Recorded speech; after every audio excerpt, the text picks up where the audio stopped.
तेजस्विनावधीतमस्तु मा विद्विषावहै। ॐ शान्ति शान्ति शान्ति। समस्तजनकल्याणे निरतं करुणामयं नमामि चिन्मयं देवं सद्गुरुं ब्रह्मविद्वरम्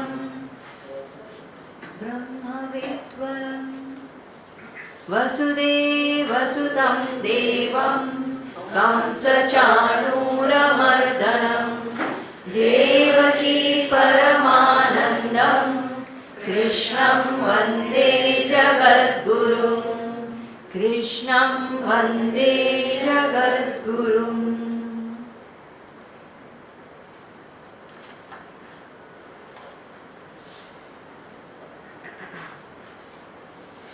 So we had completed 15 chapters of the Gita.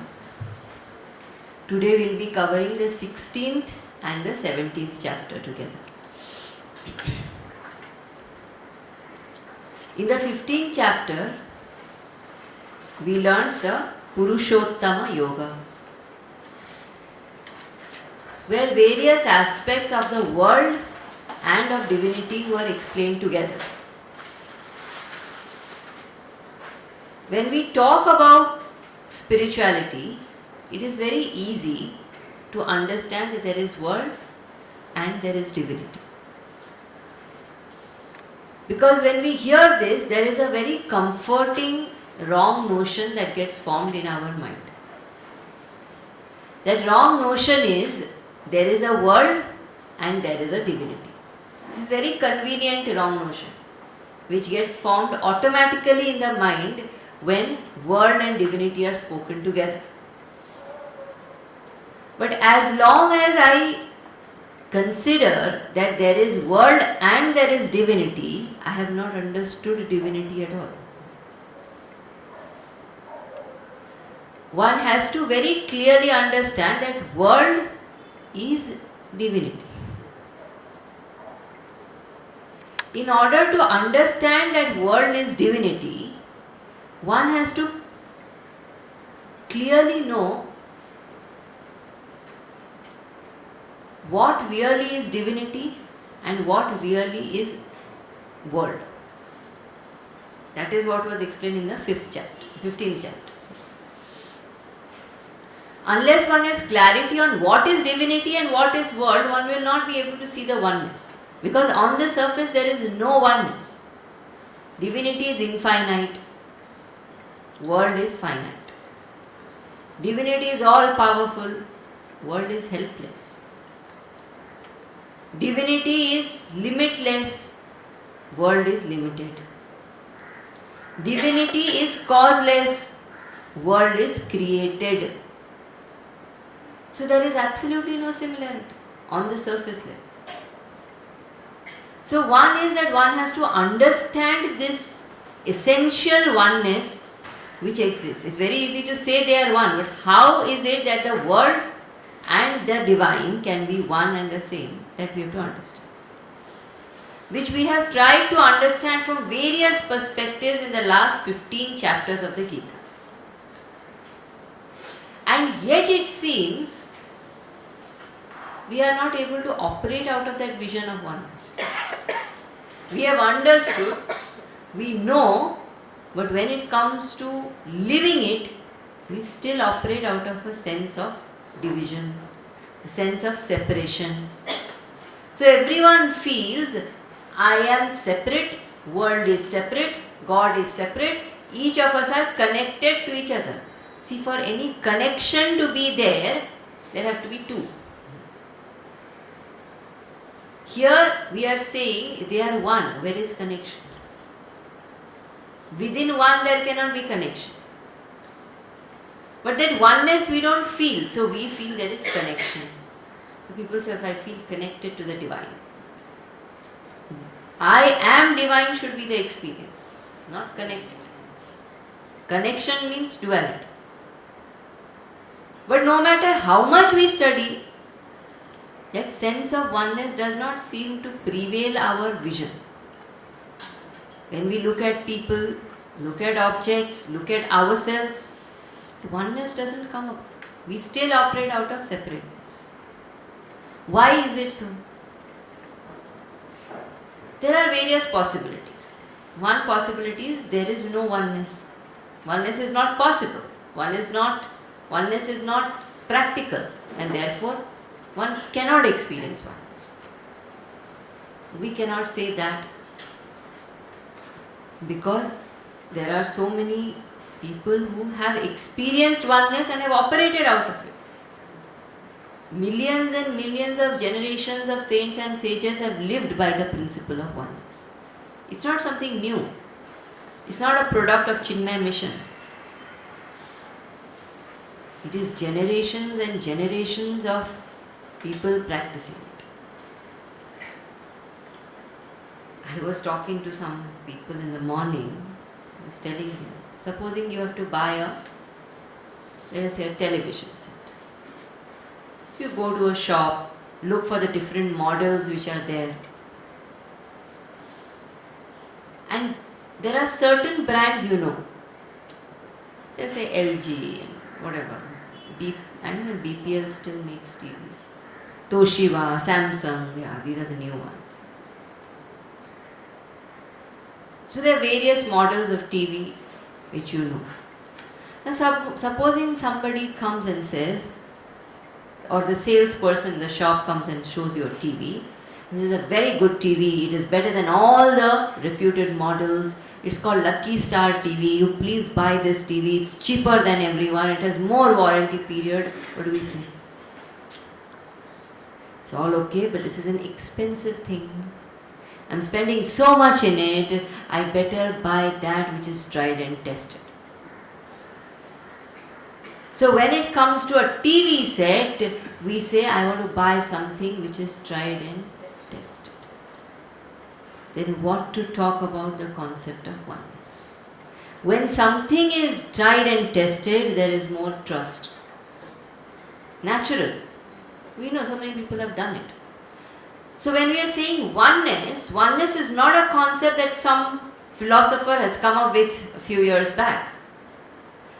Although there are many authors, many speakers who are talking about oneness, it is nobody's sole right. Oneness is a fact which has prevailed in the universe from the beginning of creation. And generations of people have lived it, experienced it.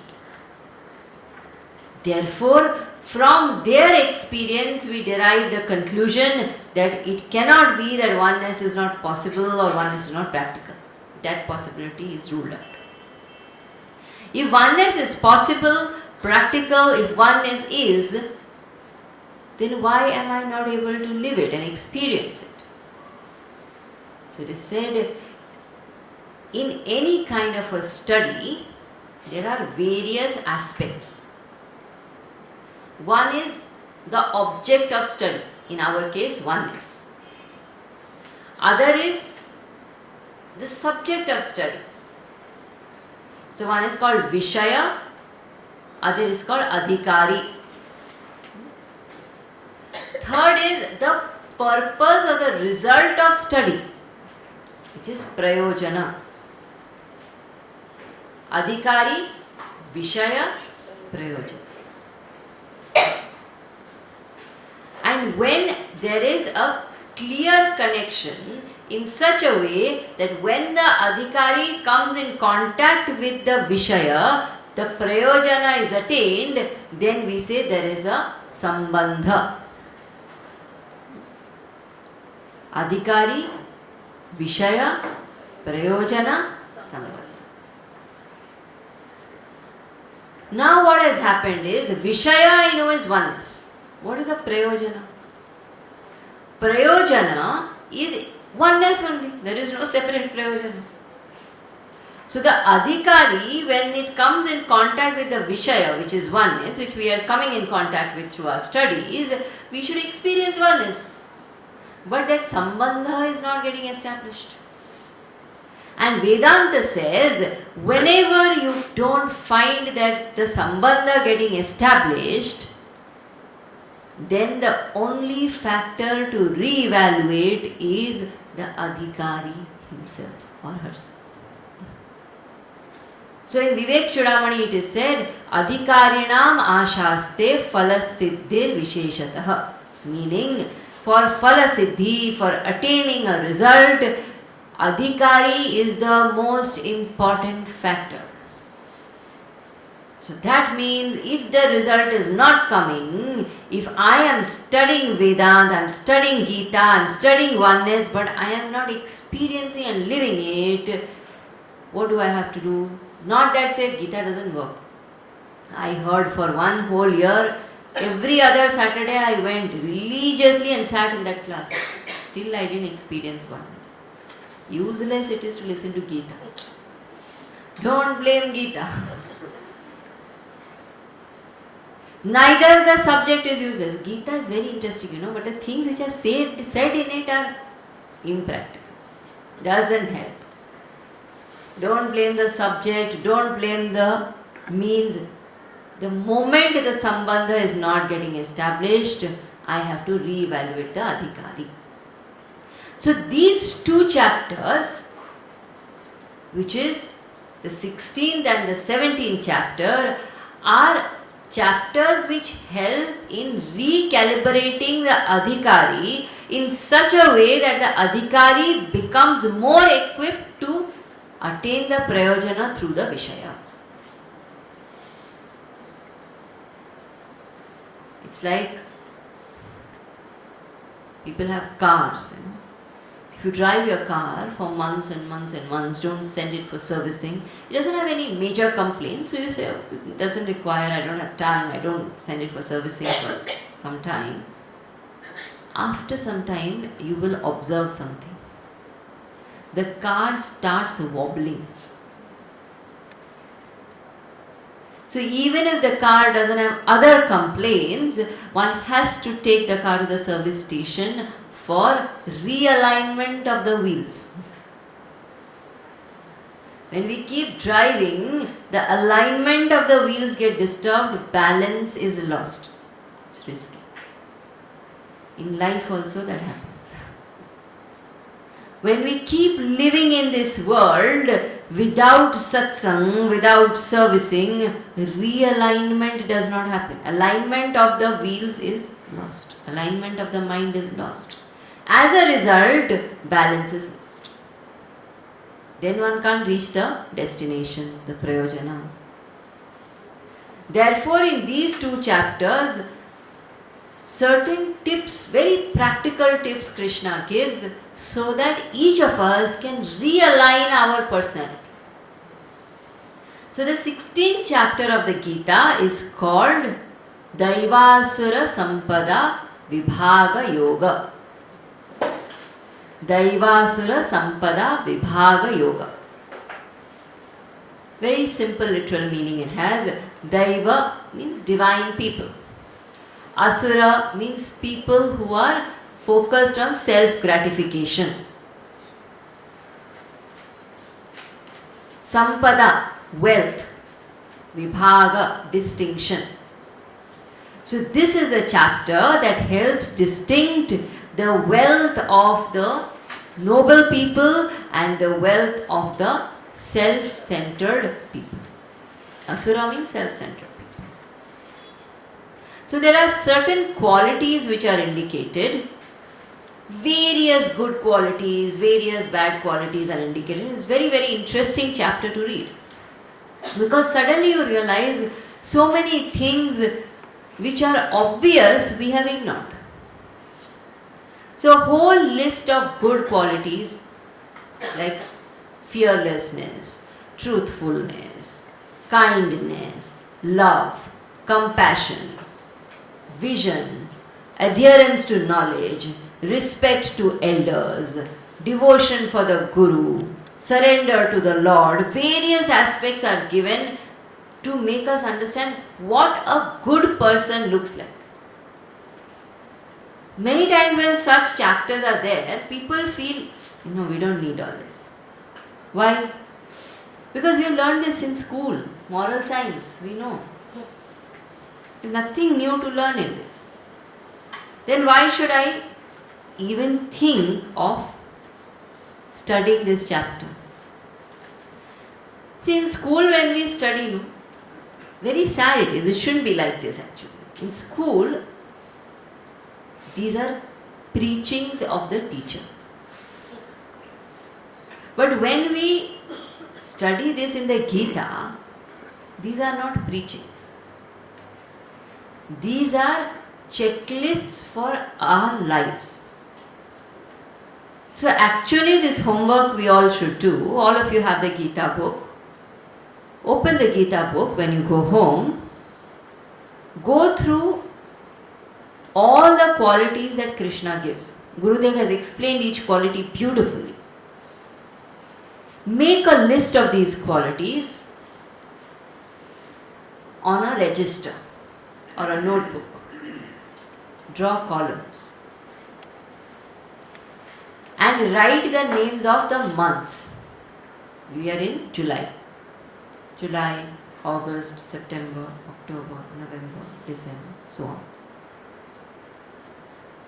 And every month, check. How much of which quality have I gained more? Out of 100, how much can I give myself in which quality? It will show how much of a good person I am. Because we all believe we are noble. But that is our certification. This is Krishna's certification. You know how they have, recently we had a workshop in one hotel banquet. So before the workshop, I was called to see the banquet and check if all the arrangements are alright. So I was seeing the hotel also. So I asked that person who had organized the whole thing, I said, is this a 5-star hotel? Because we have not really gone into those details, we don't know what. So he was very kind, he explained to me, he said, no, this is not a 5-star hotel, this is a 4-star hotel. I said, how do you know? So he told me, every star there is some criteria, some checklist. So if you want to be certified as a 3-star hotel, there are certain things your hotel must have, certain area it must have, certain facilities it must have. As a 5-star, certain things it should have. As a 7-star, certain things. So there are certain checklists for each certification. Now we have to use this checklist to see how many star devotee am I. Am I a 5-star devotee? Am I a 7-star devotee? Many of us will suddenly realize we are 1-star. That 1-star also is because you feel miserable not to give any marks anymore. Grace marks. But it's a very, very good criteria. Gurudev always used to say, after every few weeks, take a close look at yourself. And we are very strange people, you know. We take a look at ourselves in the mirror. Every few minutes if we get a chance.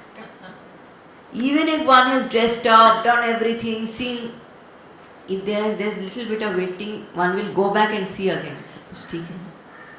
So much, you know, we keep checking the body. Supposing somebody has an ATM card, I'm sure everybody has. Every now and then, even if I'm not really spending, I will go and check my account balance.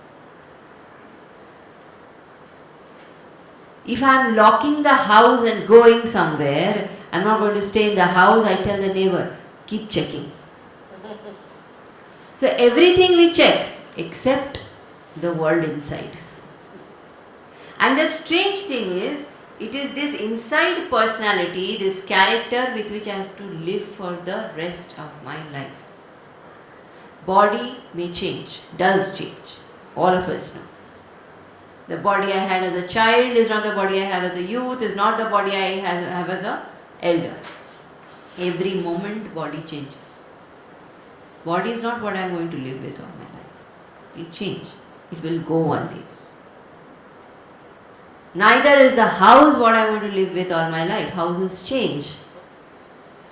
But this mind is something I cannot do anything about. The way it is, I have to bear with it and live with it. Even spouses change. Mind won't change. You can't say, I don't like this mind, give me another one. Whatever it is, I have to live with it. And we don't even check the mind. So these qualities are given for us to check ourselves. Basic qualities: modesty, fearlessness, stillness of mind, consistency. Take up something, do it every day continuously as long as possible. Love for knowledge. These are qualities of good people. Sensitivity towards others. Then it is said, if I live as that good person according to Krishna's standard, according to Gita standards, then what happens? Then a person makes way for heaven. And if a person does not live, instead one starts living by the Asuri Sampada, then that person makes way for hell. What is Asuri Sampada? Actually, when it is more important than the Daivi Sampada to study the Asuri Sampada. Why? When we study the Asuri Sampada, we suddenly realize we have more of that than Daivi Sampada. So self-evaluation becomes very, very easy. So Asuri Sampada includes various things like thinking the evil of other people. That is the first Asuri Sampada. Thinking wrong of other people. Having wrong company. Hurting others. Being selfish. Telling lies. Having bad behavior. Somebody may be good at heart but bad behavior. Asuri Sampada. Believing in the supremacy of oneself. Rejecting the belief in God. Insulting somebody's faith. Talking badly about someone. These are all qualities of Asuri Sampada. These are given in the Gita, I am not making anything up. Scaring somebody else. Terrorizing, scaring, threatening, destroying, killing. These are all Asuri Sampada. Acting wrongly under the influence of indulgence or selfishness is Asuri Sampada. So when we study this Asuri Sampada and then we study Devi Sampada, it is said when we practice Devi Sampada or when we live by Devi Sampada, we make our way to heaven. When we practice Asuri Sampada, we make our way to hell. Is there really something called heaven and hell is a question. Yes, there is something called heaven and hell, but these are not geographical areas. We have done this earlier also in one of the classes. I had explained. These are not geographical areas. They are planes of experience. For example, if I say, do you experience your dream world? Everybody says, yes, of course. When I get a dream, I experience my dream world. Where is the dream world? Is it in the center of the Pacific Ocean? Is it between the earth and the moon? Is it beyond Jupiter? Is it in open space? Is it within the earth? We say, no, you can't point out. It's not a geographical place. But it is there. I experience it. It's a plane of experience. Exactly like that, there are other planes of experience, two of which are heaven and hell. Heaven is a plane of experience where there is bliss. And hell is a plane of experience where there is a sorrow, misery, trouble. To explain this to the gross mind, certain descriptions are given in the scriptures. It is said when you go to heaven, you will be given the best of food and fruits, and Bhagwan himself will be sitting next to you, and there will be apsaras dancing, and whatever you want will happen. And there is the explanation of hell also. And when you go to hell, they will hold you with one stick like that, and they will fry you in one big kadai like a pakoda, and then they will put one drop of honey, and then you will drip like that after being charred in that kadai, and then they will lick you and something. Idea is because the gross mind understands images. That's all. There was once one businessman. He's still in the mission actually. I have met him personally. Before he met Gurudev, also he had his business, family business. And in the business, certain compromises everybody makes, so he had made. Then he attended Gurudev's talks, attended the Gita talks, learnt about it, learned the value of dharma. And he was feeling very guilty, saying, I've done a lot of wrong. And sometimes some compromises are helpless. I mean, if you don't do, you can't move ahead. That's another thing. But some compromises are actually selfish. Out of my own desires, I'm doing things. And he had done those kind of selfish compromises, harmed certain people, unknowingly or knowingly, but not realizing what he was doing.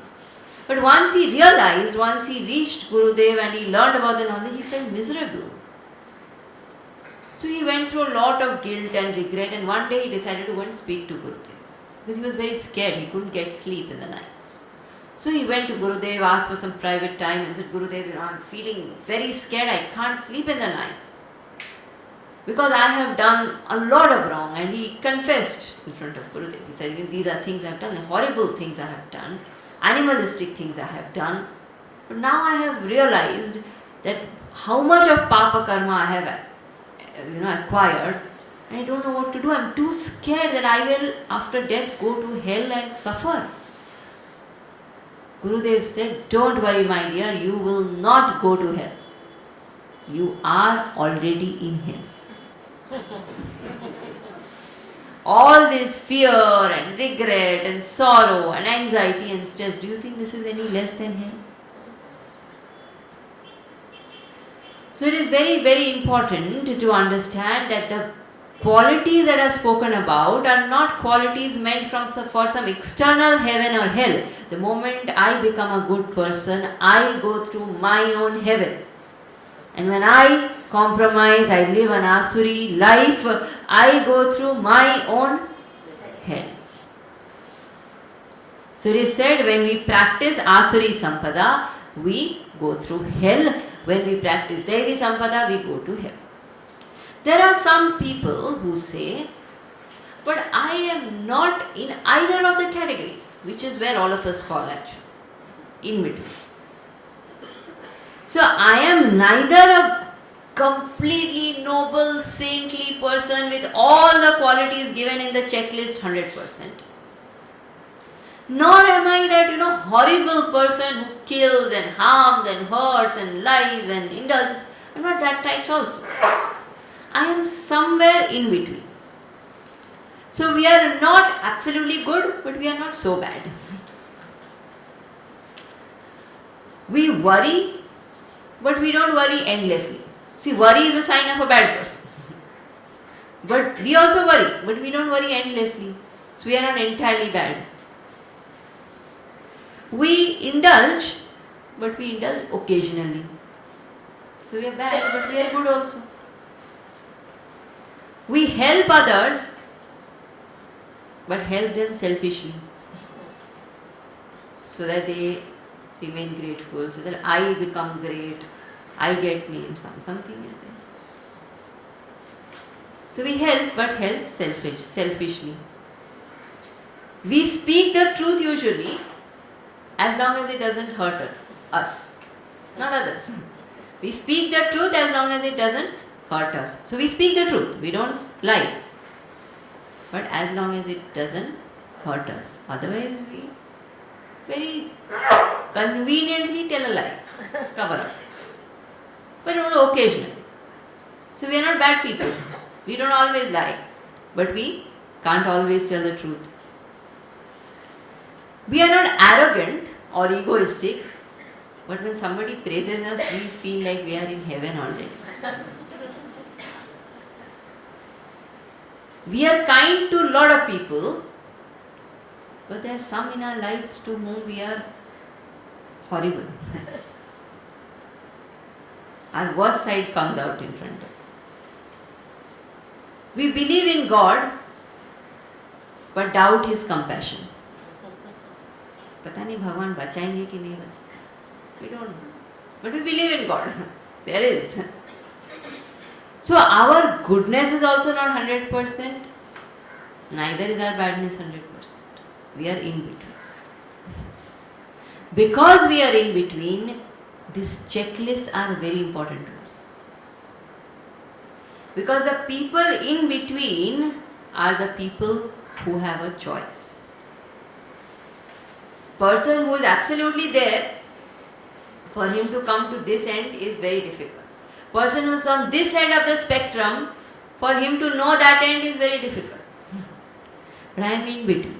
I have complete choice. So our life is like standing in an elevator. When we stand in an elevator, many times it happens, when people are talking and getting into the elevator, I find it very funny. They're talking and they get into an elevator and they keep talking. And after a few minutes they say, "Arey, lift chal nahi rahi kya?" And then they realize they have not pressed any button. So when we stand in an elevator, it's important we press a button. And whether we will go up or whether we will go down depends on which button we press. Similarly, right now we are in an elevator. Whether we will go up in our evolution or down in our evolution depends on what kind of values we live, which buttons are we pressing. Think about it. So here it is given that if a person presses the right buttons, live the right values, and those values itself will purify the person, will help that person live a life which will prepare him for experiencing oneness. And if that person lives by such values which are lowly values, then automatically that person will go lower and lower and so the choice is entirely ours. In this choice, is there any help anywhere at all? Is there a way that I can overcome my negative tendencies, my asuri tendencies and go towards Daivi somewhere? So yes, there is help and there are various paths which offer various types of help. First path is the path of Jnana Yoga. On the path of Jnana Yoga, a person lives this knowledge, inquires into the knowledge, understands it and transforms. Then the second path is Bhakti Yoga. On the path of Bhakti Yoga, one channelizes one's emotions towards the higher, loves the higher, and out of love and out of surrender one evolves. Then there is the path of karma yoga, the path of action, selfless action. One just keeps on performing actions with the most selfless and dedicated attitude as much as possible. Then there is a path of dhyana yoga, where one sits quietly and experiences the oneness. Any of this will help us develop more and more and more of Daivi Sampada and lessen our tendency to go on the wrong path. Now a very important question comes in, that if these two paths which are indicated are the ways to overcome the Asuri Sampada and go more and more towards the Daivi Sampada, how do I learn to practice them, and how do I ensure that I keep practicing them? Two questions. So Krishna very beautifully indicates that the only way to do that is by study of scriptures. So when we study the scriptures, many times people ask, why do you go to a Gita class and waste your time? Saturday evening party time. Go and sit on a Gita lecture. Boring people. Why do we study the scriptures? Scriptures are the best mind management tool. When we keep listening to the scriptures again and again and again and again and again, slowly the mind's ability to live by certain values increases. The mind's stamina to adhere to values increases. And through that, a person is able to have that kind of strength that one becomes a person who's possessing the Daivi Sampada. So therefore it becomes important that first I study the scriptures. Many people study the scriptures regularly but don't follow the instructions in the scriptures. Some follow instructions but don't follow it perfectly. They follow it conveniently. So those instructions which I like, I'll say, this is for me. I like this. But if something is said which I don't feel very comfortable, then ignore this. I don't want to pay attention also to what she said. It's okay. So we do convenient following. Here it is said 100% following of instructions is needed. Then the transformation will happen. So this chapter helps us very clearly discriminate between our own inner qualities and tells us how to strengthen ourselves enough so that we become more and more and more noble. Why is being noble important? One is, of course, to experience oneness, one needs a noble mind. Second aspect is, even if I don't want to experience oneness, there are a lot of people who say, I don't have interest only in all this. I am okay without experiencing oneness. Why do I need it? And I don't need to be noble. Point is, the moment I am noble, I am happy, I experience heaven. Third point is, that when I am noble, I am strong. This is a very, very important point. A noble person is always strong. A person who compromises is weak inside. A person who compromises can never give support to others. To be the support to others, one has to be very strong inside. And that comes from nobility, from values. A person who is not strong inside cannot face difficult situations with balance. Values and nobility give us the strength to face difficult situations with balance. So therefore Krishna says, O Arjuna, study the scriptures, follow the instructions, live a noble life. And I cannot study the scriptures and follow the instructions in the scriptures if I don't have clarity. Very, very important point. Clarity is extremely important. In our society, the most tragic aspect of our culture is not those who don't believe in it. It's not those who don't practice it. It is those who don't understand it, but they think they understand it, and then they apply it the way they understand it without understanding what has to be understood. So Vivekananda always used to say, a confirmed atheist is far better than a confused theist. Think about it. Very powerful statement. A confirmed atheist is far better than a confused theist. Are we all not confused theists? We say we believe in God, but we don't surrender to Him. We say we love studying the scriptures, but we don't apply any of it. We say we like listening to satsang, but we don't give it priority over other things. Anything else comes up. Party, wedding, shopping, whatever, TV program, whatever. First thing is, aaj nahi jate. One satsang I'll miss, I'll take recording from Ajay Bhai.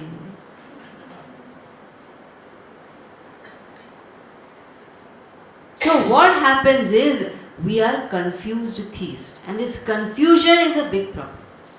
If somebody completely doesn't believe, that's easy. But if somebody says they believe and don't practice that belief, that is dangerous situation. Therefore Krishna says, "O Arjuna, have Shraddha enough to live whatever you believe in." You need not believe in everything that is being said. Whatever you believe in, have enough Shraddha to live that. And live that entirely. So some people say, which Arjuna also says now, he says, sometimes I believe in certain things, but I don't have faith in it. Belief and faith are two different things. Like, I believe that I should sit for a puja because my grandmother tells me to. I don't feel anything for it. I don't have Shraddha. Or I believe that I must give charity because if I don't give charity, I will have tax problems. But I don't have Shraddha. I don't feel anything. So there is something called work done backed by Shraddha, and there is work done without any Shraddha. Work done backed by complete faith, and work done without backing of faith. So Arjuna says, you are telling me to believe and live what I believe. What if I am living and believing but I don't have faith? Is it okay to not have faith and keep doing certain things because I believe in it? Or is it better to have faith and do? Which is superior? If having faith and doing is superior, I will wait till I have faith. Which is superior? This is a question Arjuna asks in the beginning of the 17th chapter, which is called Shraddha Traya Vibhaga Yoga, where Krishna says, everybody in the world. Now see, Krishna's answers are very unique. Arjuna is asking something very simple.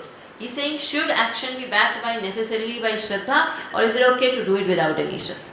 If you want me to just do things, I will do it. I believe in you, I will do it because you are telling me. I don't have any feelings. Or should I necessarily have Shraddha? So Krishna says, very important thing in this chapter, he says there is nobody who does not have Shraddha. He says there is no person in the entire creation who does not have Shraddha. He says, I think Krishna has no outlook only. You should come and meet my husband. Completely lack of Shraddha. Or somebody, my neighbor. No Shraddha at all. Krishna says it's not true. Even that person who says, I do not believe in God, has Shraddha that there is no God. Shraddha hai ki nahi? Even that person who says, I don't believe in Gita, has complete Shraddha that Gita has nothing useful. Shraddha or not. Person who says, I don't adhere to any values, I do what I feel like, has complete Shraddha that values are useless. Shraddha hai. Even ordinary life we have so much Shraddha. Every moment we practice Shraddha. Now imagine you come out of your house. When you come out of your house, you sit in a cab or you sit in a car and you come for satsang, don't you have Shraddha that that driver will drive properly and reach you to the place? If you don't have Shraddha, you can't sit in any car. You go to a restaurant and eat.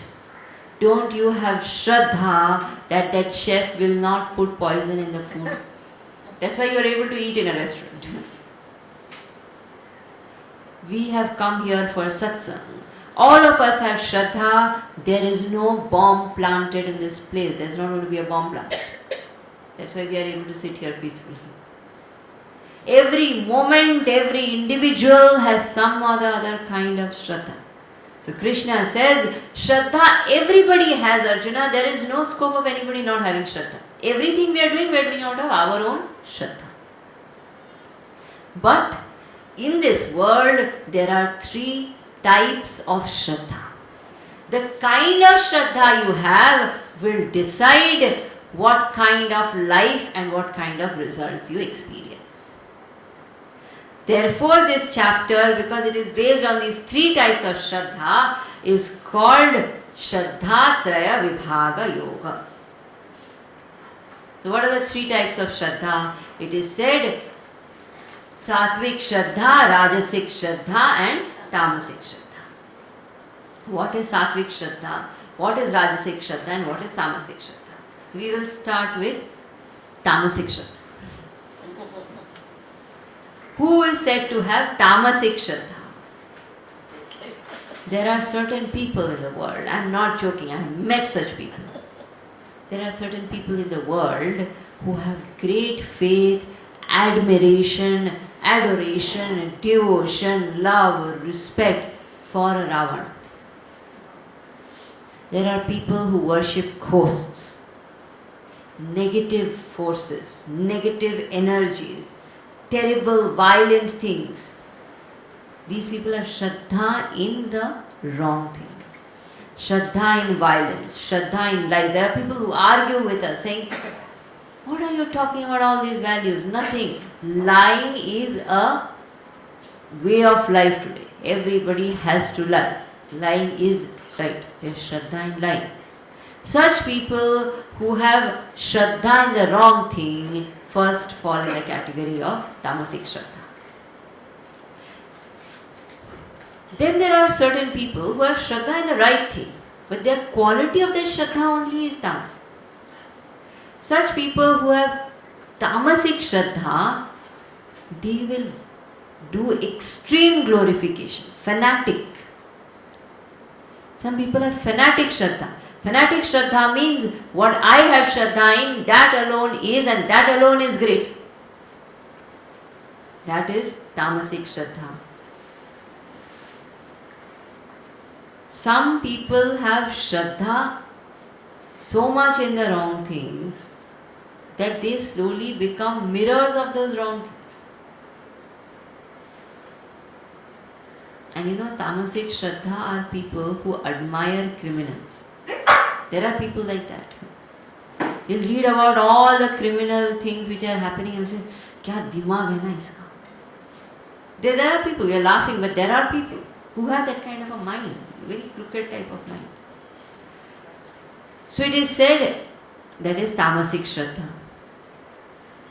So much so that such people will imitate the wrong type of people.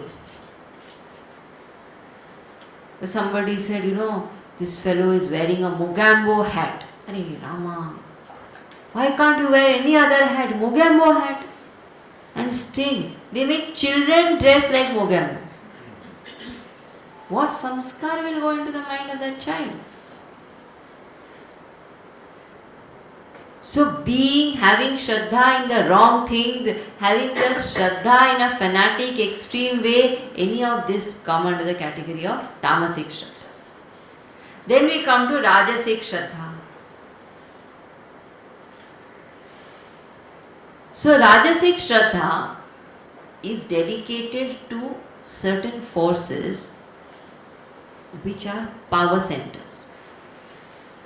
So these are people who worship power centers for selfish needs.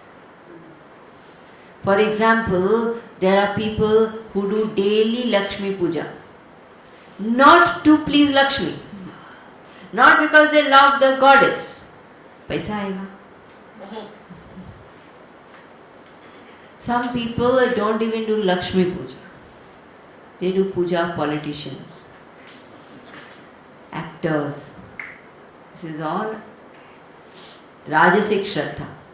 Having Shraddha in the rich, in the powerful, in the famous, for one's own selfish gratification is called Rajasic Shraddha.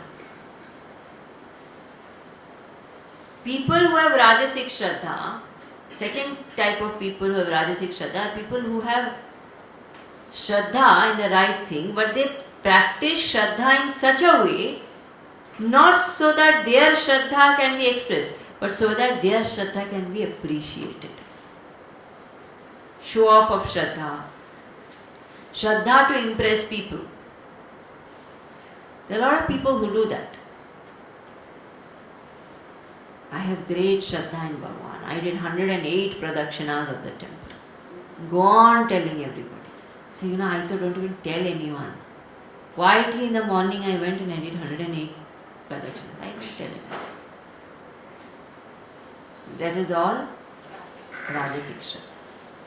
So certain people, even in the fields of art, etc., we see some musician, some dancer, some person. Sometimes they genuinely have love for the art. They are doing it for that sake. Sometimes they are performing just out of showmanship. One can make out. This person is doing it only for popularity, only to get money, fame, name, everything. It's Rajasic Shraddha. They have Shraddha in the art, in the whatever they are doing, but just to show off. Then comes Satvik Shraddha.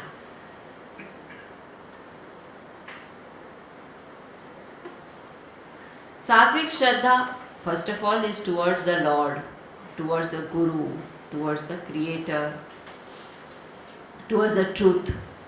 So when there is Satvik Shraddha, it is directed towards the higher and the divine first. Second is when there is Satvik Shraddha will give rise to a vision. Like Shivaji had Shraddha in his Guru, and therefore he had a vision. One day I want to establish Ramarajya. So Satvik Shraddha will give rise to a vision. And people who have Satvik Shraddha, they will neither be fanatic nor will they be showy. For them, whatever they do out of Shraddha will be an expression of their Shraddha alone. And this Shraddha is very important. Krishna says here in the 17th chapter, Shraddha ayoyam purushaha, meaning as the Shraddha, so the person. Our Shraddha decides how we are. So the quality of our Shraddha should be Satvik Shraddha. And Shraddha is different from Vishwasa, remember. Vishwasa is belief. Shraddha is deep faith, deep conviction, deep trust together. So many times we have beliefs which we think are Shraddha. For example, we say, I have great Shraddha in the grace of my Guru. But if there is no money, I feel insecure. I get worried. That means I don't have Shraddha in Guru. I have Shraddha in money. I believe in the Guru. I believe in the Guru, but I have Shraddha in Mani. If Shraddha is there, Shraddha becomes a source of strength. Shraddha becomes a source of power. That which gives me strength and power is my point of Shraddha.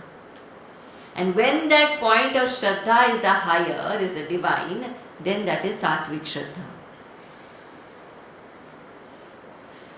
And how my Shraddha is will define how all the other things are. So Krishna says, once you identify the kind of Shraddha you have, then based on that you can come to know various things that you do. For example, what kind of food you eat, what kind of work you do, what kind of service you offer, what kind of charity you do. Everything has these categories. But to know these categories, it is important that I first identify my Shraddha. Then Krishna goes on to explain few of these things so that Arjuna and all of us understand. So he says, for example, food. In food also there is Satvik, Rajasic and Tamasic.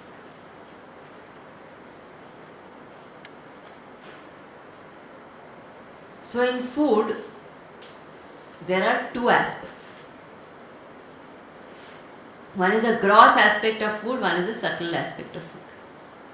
Subtle aspect of food is that aspect of food which is not visible to us. Gross aspect of food is that aspect of food which is visible, tastable, etc. Subtle aspect of food nourishes the mind. Gross aspect of food nourishes the body. This subtle and gross aspect of food together comprise whether the food is sattvic or rajasic or tamasic. So what is sattvic food? Must be boiled vegetables, fruits, salads, boring type of food. Anything interesting will not be sattvic. It's not true actually. So qualities of sattvic food are what? Or person who eats sattvic, who's a sattvic eater, how does he eat? So first of all, quality of sattvic food is it is fresh food. So anything which is kept for more than one prahar is 4 hours. Anything kept for more than 4 hours does not qualify as sattvic food. Pickle, sauce, not sattvic. Food fermented overnight, not sattvic. South Indians have a dish, I don't know what they call it. That rice they keep. Previous day's rice they will put in water and keep. Highly tamasic food. So sattvic food is food which is fresh, first point. Second is, it is nutritious food, nutritious to the body as well as the mind. Third is, it is tasty food. It should not be tasteless. Sattvic food, if it is tasteless, not enjoyable, it does not qualify as sattvic. Sattvic food is tasty, enjoyable food. So nutritious, healthy, enjoyable. And remember, all three can go together. Possible. Then who's a sattvic eater? Person who eats at the right time in the right quantity is a sattvic eater. Then the subtle aspect. Sattvic food is food which is cooked by a person who has a pure mind. Very important. Cooked in a peaceful manner, not in hurry, somehow in panic, stress. Nowadays that's so common actually. Earlier days, a lady of the house will wake up early, take bath, take Bhagwan's name, and say the mantra, light the gas, and then start cooking peacefully, serve the food. Nowadays they wake up late, after alarm has snoozed 3 times.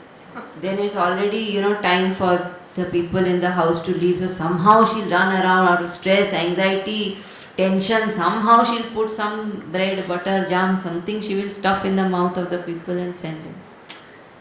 That's not sattvic. Food cooked with a peaceful mind is sattvic. Food bought with money earned through right means is sattvic. Food served lovingly and aesthetically is sattvic. Both things have to be there, lovingly and aesthetically. Then it is sattvic food.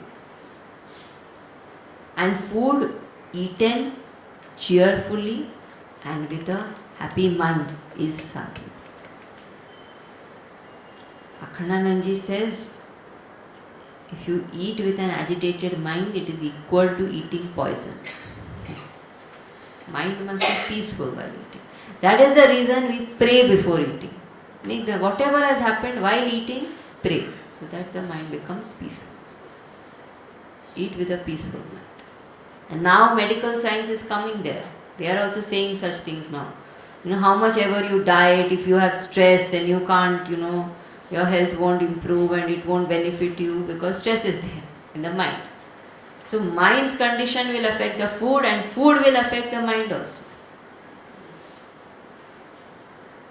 So the sattvic aspect of the subtle aspect of the food will affect the mind. Foods cooked with an agitated mind, with that will definitely affect the mind. Our own mind will become agitated. That's why sometimes when we go to a temple or an ashram, the food will not even be anything special. Be simple dal, chawal, khichdi, sometimes they give in the temple or the ashram. Plain khichdi will be there, not even, but one feels, such tasty food. Where did the taste come from? The mind becomes so happy when we eat that. Because it's been cooked with a pure sankalp. So everything matters. Then that food becomes sattvic. Second is rajasic food.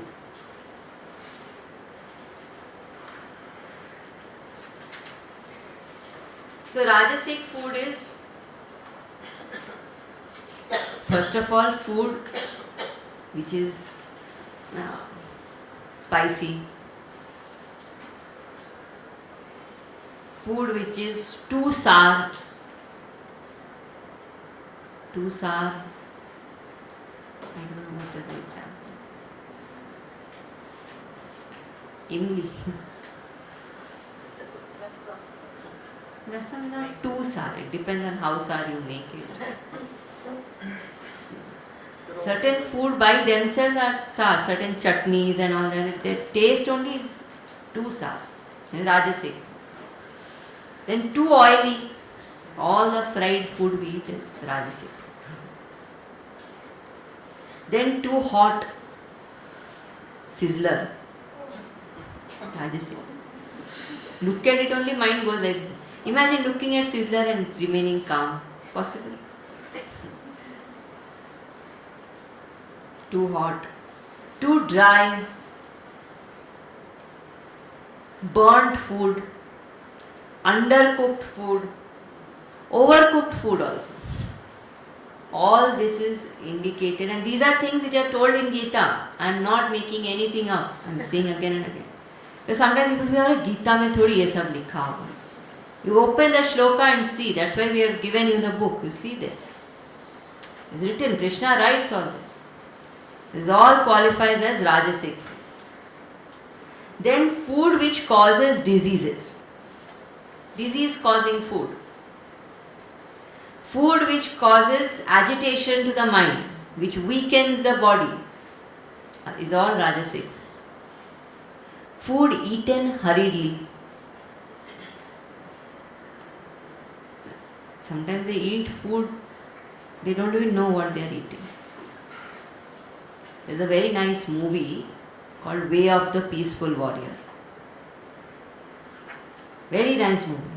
Entire Gita they have so beautifully put. It's a regular Hollywood movie, but they do so much research while making a movie.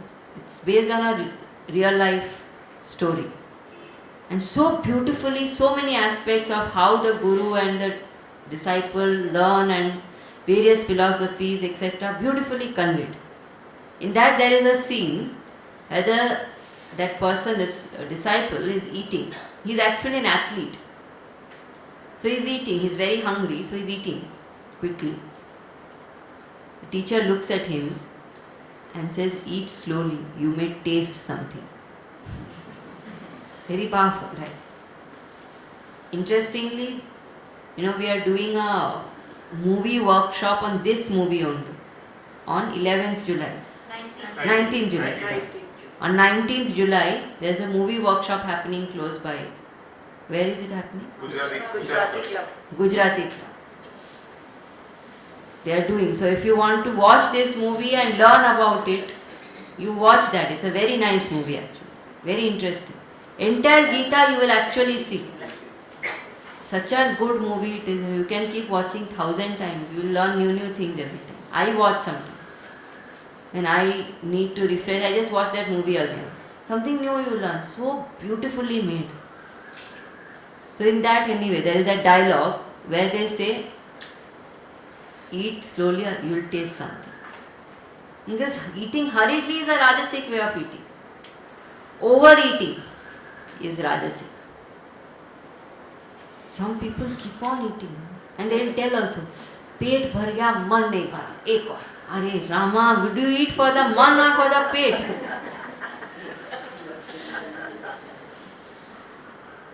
Food has to be eaten for the stomach, not for the tongue at all. Complete under-eating is also Rajasic. This anorexia and all that which is there, that is Rajasic.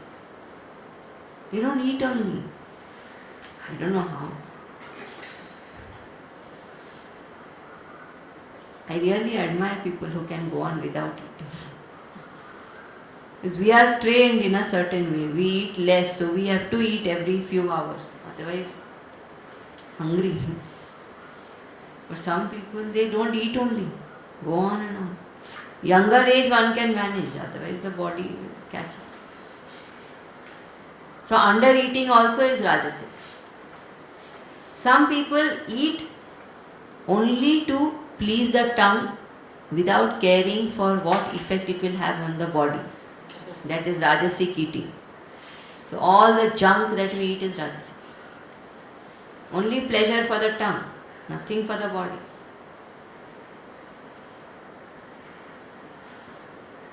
Food which is not my natural food is also Rajasic.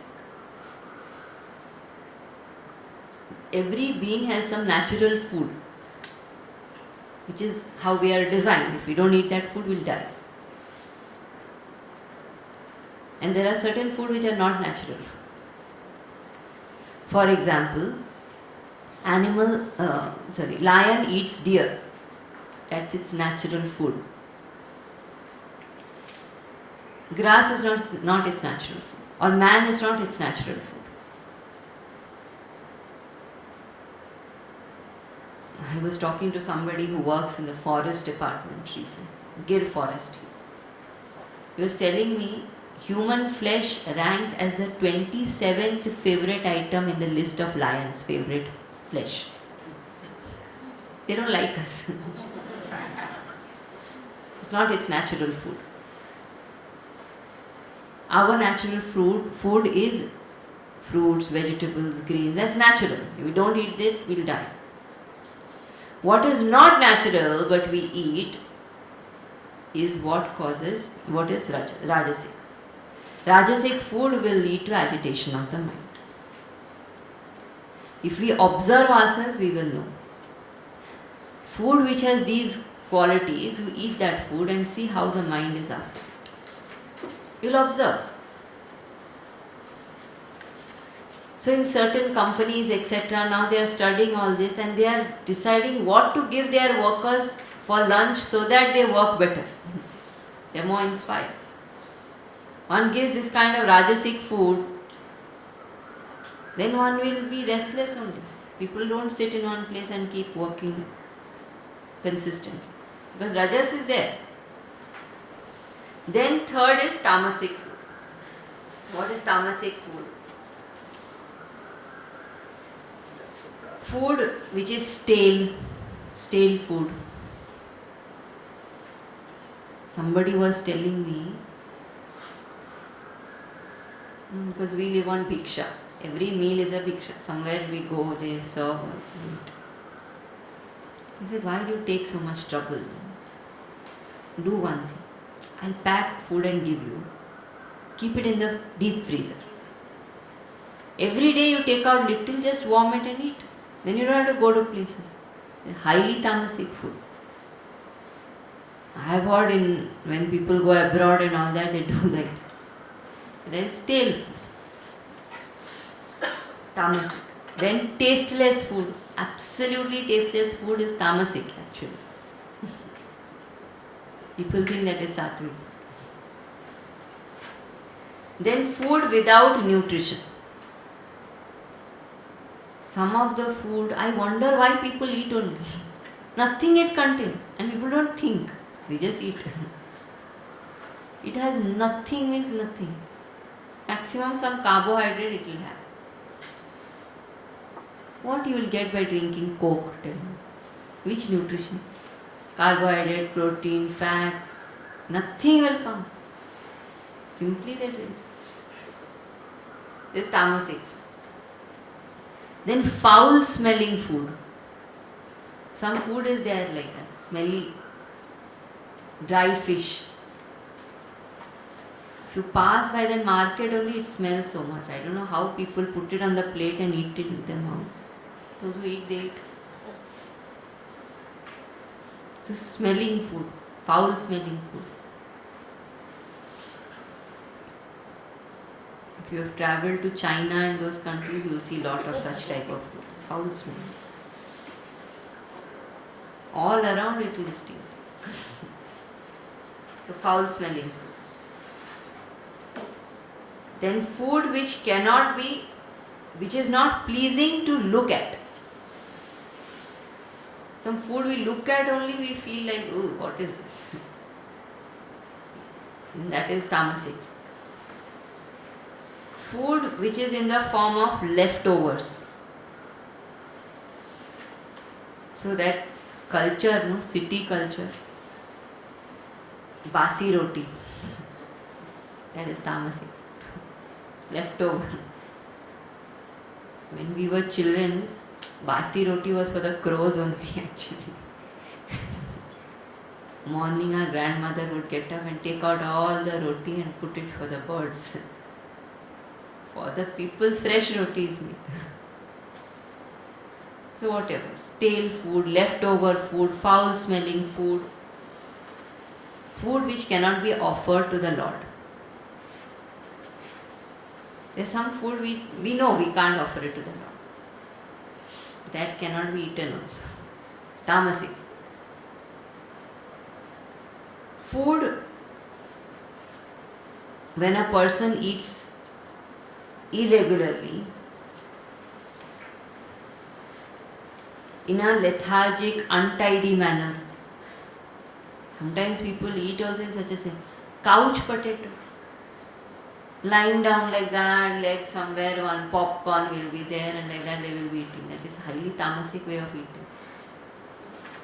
First of all, digestion won't happen.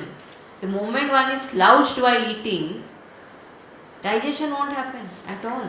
Entire digestive system goes for a toss. One is supposed to sit straight and eat. So if one eats lazily, untidily, I know one lady, she must be about 50, 55. Every time she eats, she will drop food. Every time. And hands, here, there, everywhere there will be food and somehow they eat. Clothes, every dress will be stained with food. Very tamasic way of eating. Food eaten lying down is tamasic.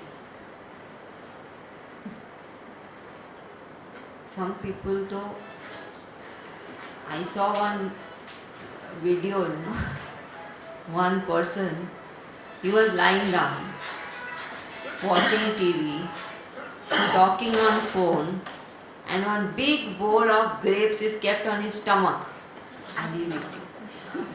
Highly tamasic way of eating. Food eaten without attention is highly tamasic. Food should be eaten with complete attention, awareness. What am I eating? If we eat tamasic food, mind becomes forgetful, mind becomes lazy, lethargic, dull, negative, ignorant. All these things will come into the mind and the body when we eat tamasic. Examples of tamasic food: all the packed and tinned and canned and whatever food is tamasic. First, alcohol, tamasic food. Meat, tamasic food. Onion and garlic also qualify as tamasic food. Some people say this is simply, taking away all the taste from us. Onion and garlic are actually good medicines. It's good for heart. There people argue, why you all don't eat onion and garlic? It's so good for heart, and doctors prescribe to eat onion and garlic. If we really feel it is good for heart. That's a fact, scientific fact. If we feel it is good for heart, we must take it for the sake of the heart. Take every day one that, what is that called? Kali of that pod of that garlic and one piece of onion. Eat like a medicine if you are eating it for the health. We don't eat onion garlic for health, we eat it for taste. Fact is that. And why is onion and garlic tamasic? Because observation says when we eat onion and garlic, there is a natural sense of indulgence which arises in the mind. You will observe this. And that's why they say do Shravan, do different types of vratas, etc. For 1 month, 8 days, 10 days, Navaratri, etc. One does not eat onion and garlic, you will see the difference in the mind. The mind behaves differently. So onion and garlic are highly tamasic. Sadhaks must avoid eating. Then it is said, it is not just limited to food. In everything, there is sattvic, rajasic and tamasic. So in every activity, you must ensure that you have sattvic motivation, sattvic medium and sattvic method. 3 things. Sattvic motivation, sattvic medium, sattvic method. This is called yantra, tantra and mantra. So sattvic medium is right yantra. Sattvic method is right tantra. And sattvic motivation is right mantra. So when we have the right motivation, right method and right medium of doing our work, then naturally that work will be sattvic and the result of that work will be sattvic. So in all activities, O Arjuna, you do sattvic action. So then Krishna says, however, amongst all the actions that you do, there are 3 main actions that you should pay attention to. That you should ensure that you do sattvic, and not only you should ensure you do sattvic, you should ensure you never stop doing these 3. What are these 3? He says yagna, dana and tapaha. 3 things that I must always do. Every person must keep on doing yagna, dana, tapaha. And he says, in yagna, dana, tapaha also, there is sattvic, rajasic, tamasic. What is yagna? We have seen this word before also. Yagna is a cooperative endeavor taken up by a group of people for a noble cause in the maximum benefit of maximum number, dissolving one's own internal ego and differences. Such action is yagna karma. So yagna is basically worship of the Lord through whatever actions we are doing. So how is worship sattvic, rajasic and tamasic? What is sattvic worship? Sattvic worship is when a person follows the injunctions of the scriptures first. How it is to be done, that is how it is done. Second, Sattvic yagna is a yagna in which the best material is used. And third, Sattvic yagna is a yagna in which there is no selfish motive. Three things.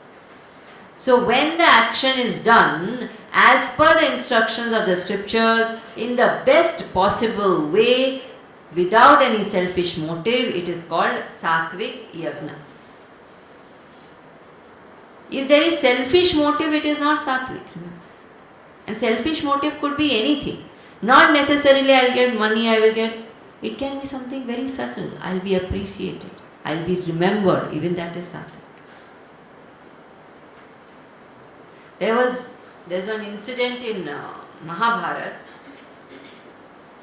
where this Yudhishthira is very well known to forgive people.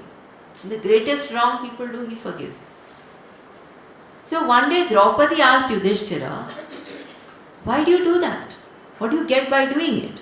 Every time you forgive people who do such wrong things, what do you get by doing it? Yudhishthira said something so beautiful. He said, I don't do good to get something, I do good because I can do good. Finished. I have the capacity to do the right thing, I do it. Not so that I get anything, not so that people know, not so that I am remembered. I just do it because I can do it. And I must do it. So when there is absolute selflessness in doing good work, then that is Sattvic yagna.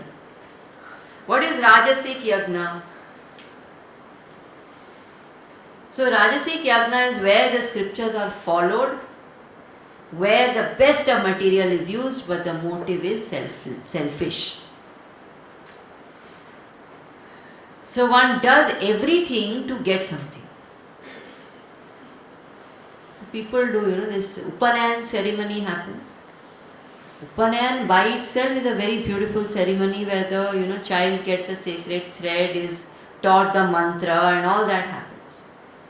Nowadays they don't do Upanayan. But when he has to get married, that Pandit will say, you can't sit in the Vivaha Bedi until you have a thread. Chalo, jaldi Upanayan kar do. So Upanayan is done to get married. It's selfish yagna, that is. So to get something when I do, Bhagwan, I am offering you 108 coconuts, please make sure my grandchild gets well. Rajasic yagna. Then comes Tamasic yagna. Tamasic yagna is where instructions of the scriptures are not followed. Material used is inferior. Method used is sometimes wrong also. And there is no Shraddha. Such yagna, such worship is Tamasic worship.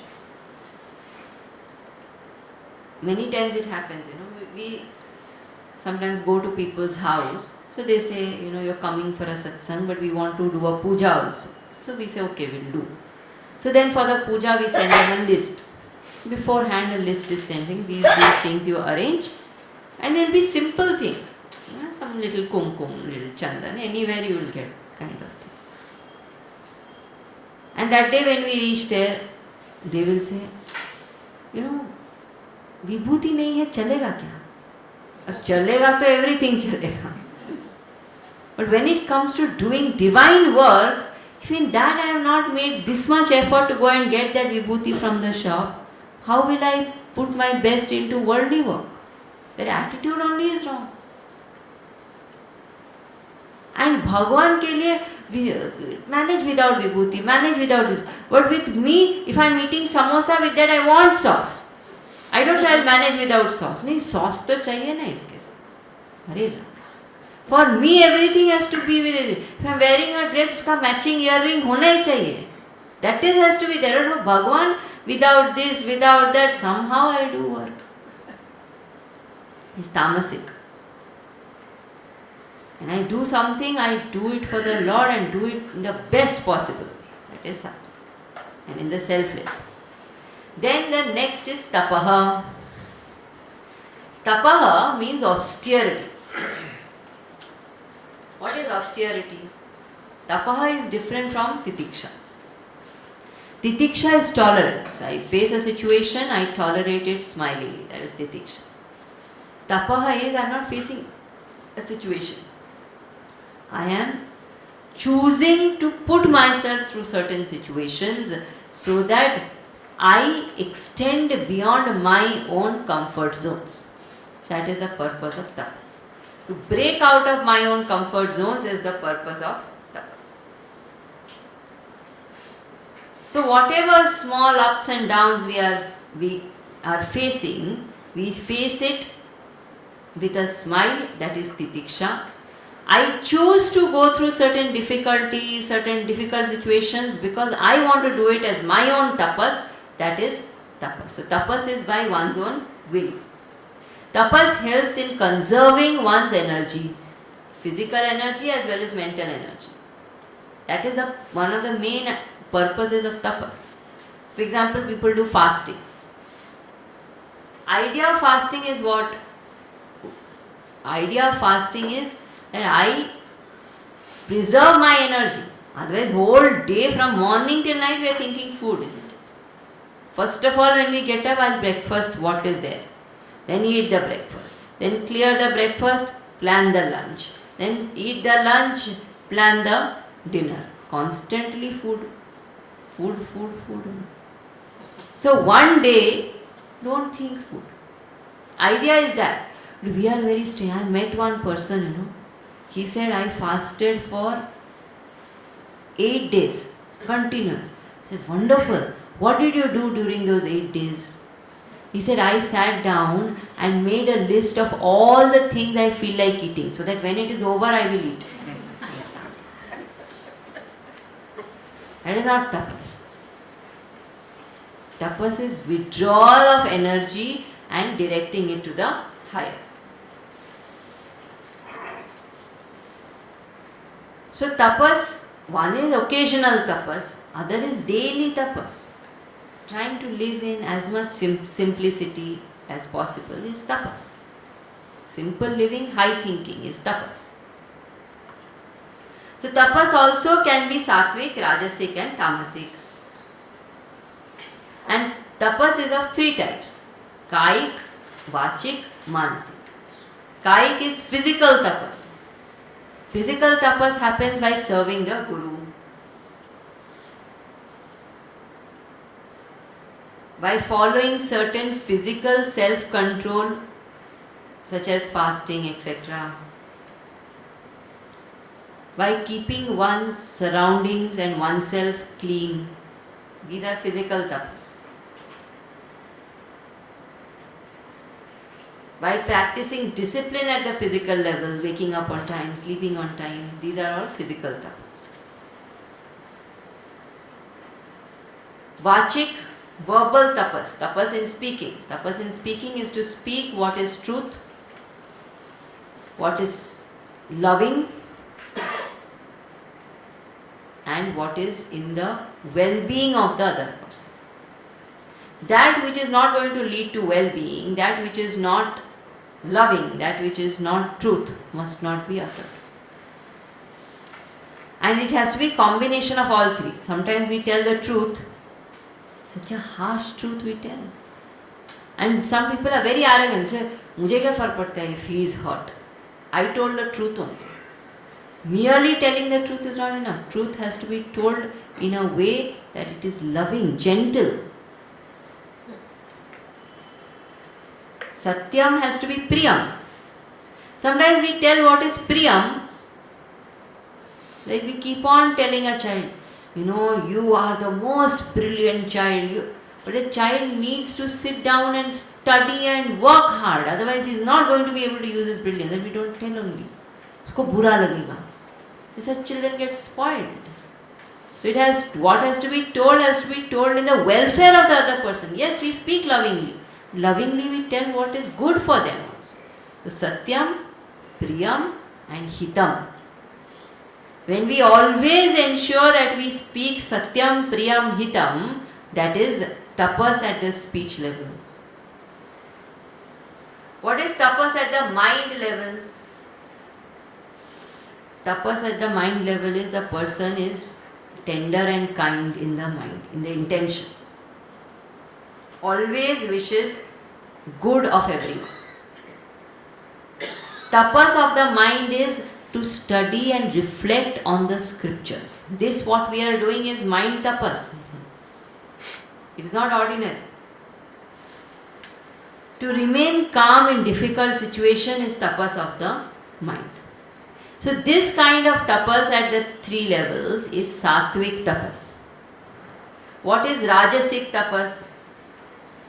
Rajasic tapas is tapas practice at the physical level in order to get respect.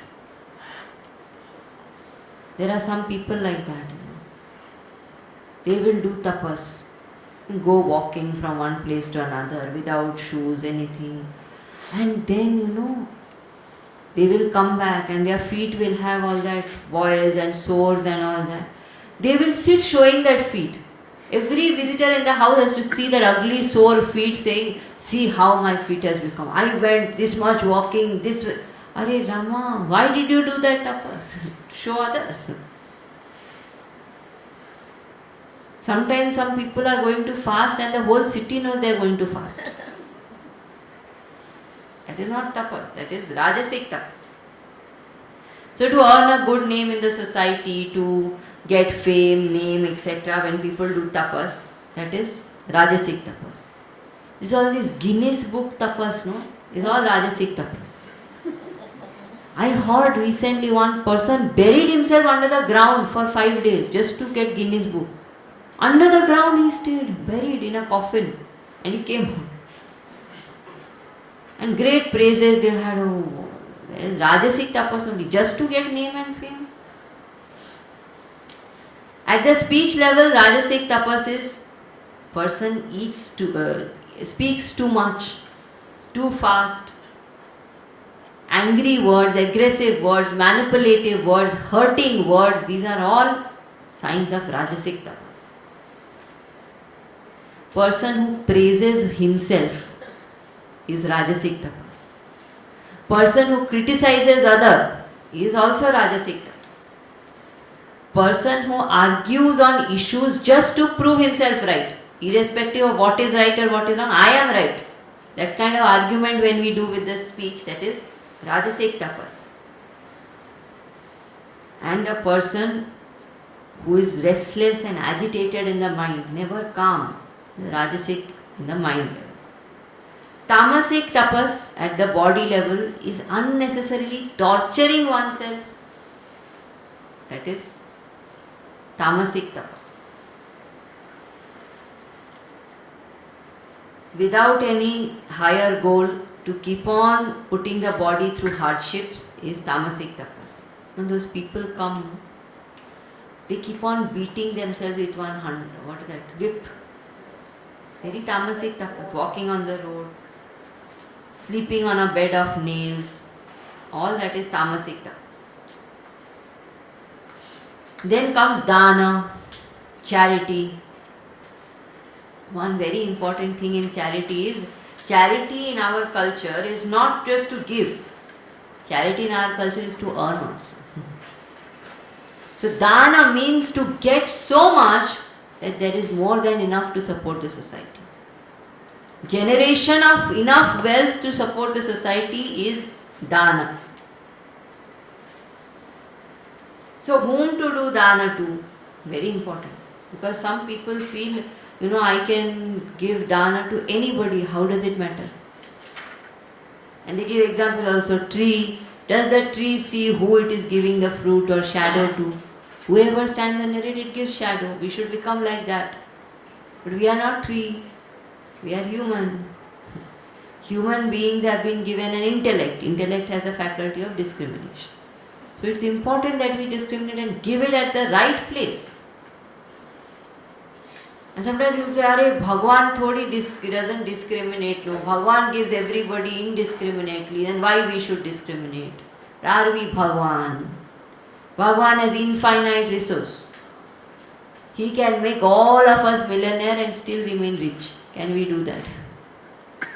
Our money will get over one day. We have limited resources. So therefore, our dana has to be well thought dana. So what is sattvic dana? Sattvic dana is dana in which there is first of all love. Love has to be there behind that. Where I feel, there I should give.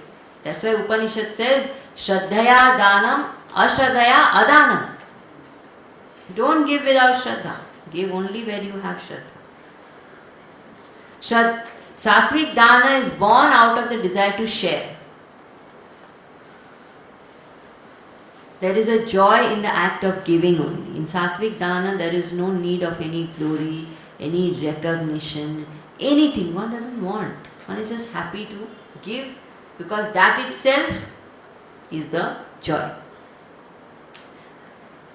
And one of the highest examples of dana in our culture is Kanya dana. And many times, nowadays they are unnecessarily misinterpreting that whole concept. Saying, why should Kanya be called dana? Kanya is not an object like other things. Is it an animal or a house or something you give dana to? It's not like that. You give your best to the Kanya. Kanya is called Lakshmi. One's best one gives, one's love, one's pampering, everything one gives to that girl, and then that girl is offered to somebody else, selflessly. That is the beauty of that Kanyadana. And so much so, earlier days they would say we don't eat in the daughter's house. It's not like a orthodox kind of a thing. The whole concept is that this is one place in the whole world where I will ask nothing but only give. That's why they say every individual must do one Kanyadana in their lifetime. Earlier days that trend was there. If somebody doesn't have a daughter, some brother or somebody who has two daughters, one daughter's Kanyadan they will do. Because it's important to do one Kanyadan. Then one becomes obliged that in one place at least I will only give and give without wanting anything in return. That is how dana has to be done. That attitude has to come in. And dana is a duty. Dana is not a favor. Very important to remember. It is not that we are doing a favor on somebody. It is our duty to do dana. And when we don't do dana, it is said dravya ashuddhi happens. People who only earn without giving, their wealth does not benefit them. Dravya ashuddhi happens. A very beautiful story. I don't remember which saint it was. It's a real story it is. So there was a saint. He had gone with his disciples once to ask for bhiksha. So he reached one merchant's house and that merchant was not very welcoming. So he just shooed him away saying, no, I don't have anything to give. Just go. And he insulted that saint very badly. But saint didn't say anything. He just went away and he sat under a tree, closed his eyes and sat. And somebody else came and gave him food. And the disciples also ate. And just when they were about to leave, this saint tells the disciple to go to that merchant's house, tell him to give at least a glass of water. The disciple says, why should I go now? We got everything we wanted. Food we got, water we got. Why should I go there? He's insulting you. Why are you telling me to go there? He says, you just go. Because if he does not give, his dravya will become ashuddh. So for his good you go. Let him give even a glass of water. At least that way his dravya shuddhi will happen. Dana is a duty that we have. If I earn, I must share. And dana must be done immediately. Once Karna was massaging his body. Oil massage was done. So not too much clothes or nothing he was wearing, just sitting like that and doing. At that time one beggar came and Karna is known as Danveer Karna. So somebody comes, he'll give something. But that time he had nothing to give. He was not carrying anything, not wearing anything. What will he give? So that bowl in which the oil was kept was a gold bowl. He just gave that gold bowl to that beggar. The beggar felt very sorry for Karna. He said, Bichara, he is doing his oil massage, not even having some clothes on his body. So he said, you just, finish your massage at least and then you give me the bowl. I'll take the bowl since you have given. But you finish your oil massage. Beech mein se you are giving me. Karna said, no. By the time I finish, who knows, my mind may change. Dana should be done the moment the thought of dana comes, because mind is very possessive. Instantly dana must be done. Such dana is sattvic dana. What is rajasic dana? Rajasic dana is when dana is done to get fame, name, or when it is charity being given out of force, or because somebody has asked them to give, or for future returns. Sometimes they do like that. And this rajasic dana is very dangerous because people cover it up. So they will say, we want to give anonymous donation to the ashram. Very good. But you please make sure you announce our name there. I want nothing out of this donation. But when I am giving the check, one photograph I need with Swamiji. It is said when the right hand gives, the left hand should not know. Dana should be of that kind. Forget people knowing, why do I need a photo? Not needed, I gave and I forget. That's the way to give. Gurudev always used to say we should give like God gives. Does God keep calculation how much He is given? He just gives. Give like that. That is, and when we don't give like that, when we give for selfish reasons, that is rajasic dana. And some people who give dana are very strange. They give less and talk more about their dana. Then comes tamasic dana. Tamasic dana is dana which is given to the undeserving. Ignoble causes, people who fund terrorist activities. Tamasic dana.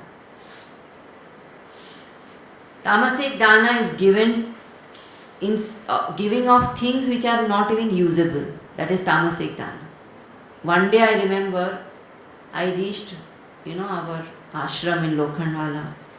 Suddenly that lady who was there, she was, looking very confused. I said, what happened? She said, you go and see. Our whole ashram was like looking like a playhouse, There was baby bathtub and baby toy and baby. What will I do with that? I'm brahmacharni, no baby.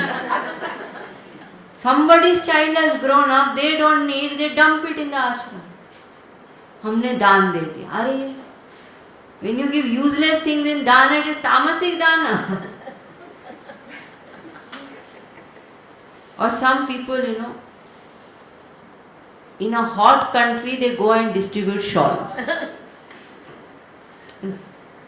Highly tamasic dana. Dana has to be that which is useful to the other person. Dana has to be that which is beneficial. Harmful dana should not be given. During this election, they distribute alcohol bottles. You know that? To get vote. They'll go to villages, entire village, they will give every person one bottle of alcohol. Highly tamasic dana. So harmful. Dana given with the attitude of favor. Saying, I'm doing this to help that person. I'm doing a favor on that person. Or making fun of the receiver of the dana. All this is tamasic dana. Disrespecting the receiver of the dana is tamasic dana.